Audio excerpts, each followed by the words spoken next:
కొత్తూరుకు పోయొచ్చినోళ్ళు 10 రోజుల దాకా ఆడ చూసొచ్చిన అన్ని ఇడిసి పెట్టకుండా పూలల్లినంత నిమ్మలంగా చెప్పుకుంటారు కదా.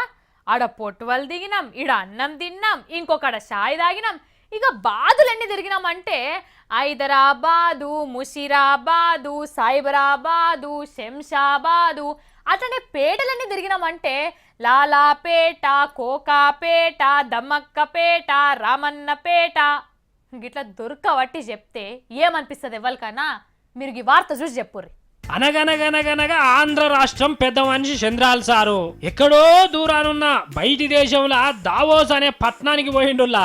మరి ఎవరెవరిని కలిసిండు, ఏమేం చేసిండు అన్ని చెప్తున్నాడు. ఇందాం రారి. సారు మీరు ఇక మొదలు పెట్టుర్రి. అక్కడికి ఎవరెవరు వచ్చిర్రు? బెస్ట్ బ్రెయిన్స్ అన్ని ఆ 4-5 రోజులు అక్కడ అసెంబ్లీ అవుతాయి. అబ్బా మీరు పోయిర్రంటేనే అక్కడికి అందరూ మీ అసోంటి పెద్ద పెద్ద తలకాయలే వస్తారన్నట్టు సారు. మీరేమన్నా తక్కువలా? మీరు పోయిన మీటింగ్ వచ్చేటోళ్ళు కూడా మీ అసోంటి వాళ్ళే వస్తారు కదా సార్. ఇక వాళ్ళు వస్తారని మాకు ఎరికే కానీ సారు, మా కేసీఆర్ సార్ను ఎందుకు తీసుకోపోలేదు సార్? అరే ఇది మిమ్మల్ని అడిగే ముచ్చట కాదు కదా. సరే సార్, ఇంకా బిల్ గేట్స్ అనే బగ్గ పైసలున్న మనిషిని కూడా కలిసినమాట. చాలా రోజులు అయింది కదా సార్ మీరు కలుసుకోక. Is a very good friend. నేనంటే చాలా అభిమానంగా ఉంటాడు. ఎగ్జాక్ట్గా 18 ఏళ్ళకు కొనుక్కోనమనుకుంటాను. అమ్మా గప్పటి నుంచి సూపదా సార్ మీది? అంటే ఎన్టీఆర్ సార్ ఉన్నప్పటి సంది దోస్తానా అన్నట్టు. అవు సారు, ఒక్కసారి నువ్వు పరిచయం అయితే ఎట్లా మర్చిపోతారు చెప్పుర్రి.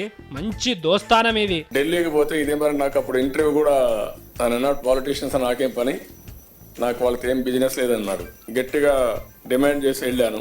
కాక్టైల్ పార్టీకి రమ్మంటే నేను రాను, నేను ప్రజెంటేషన్ చేయాలి, నీ కాక్టైల్ పార్టీ కోసం నాకు చెడ్డ పేరు వస్తుంది, అది వద్దని చెప్పాను. విత్ గ్రేట్ డిఫికల్టీ 10 మినిట్స్కి వచ్చి 40 మినిట్స్ స్పెండ్ చేశారు ఆ రోజు.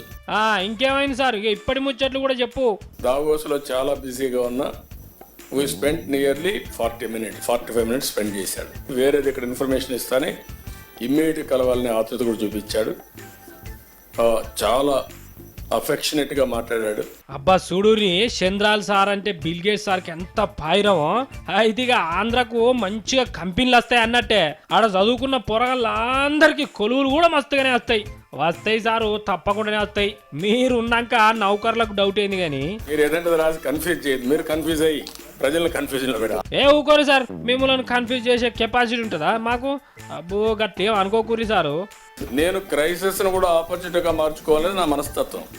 క్రైసిస్ ఉందని దిగులు పడిపోయి ఇంట్లో పడుకోవడం. నేను డే 1 యు ఆర్ వాచింగ్ మీ. అవును సార్, మస్తుగా చెప్పిర్రు. మీరు ఎప్పుడైనా గంతే సార్, కష్టాలు ఎప్పుడు వచ్చినా వాటిని మీకు తగ్గట్టుగా మార్చుకుంటారు.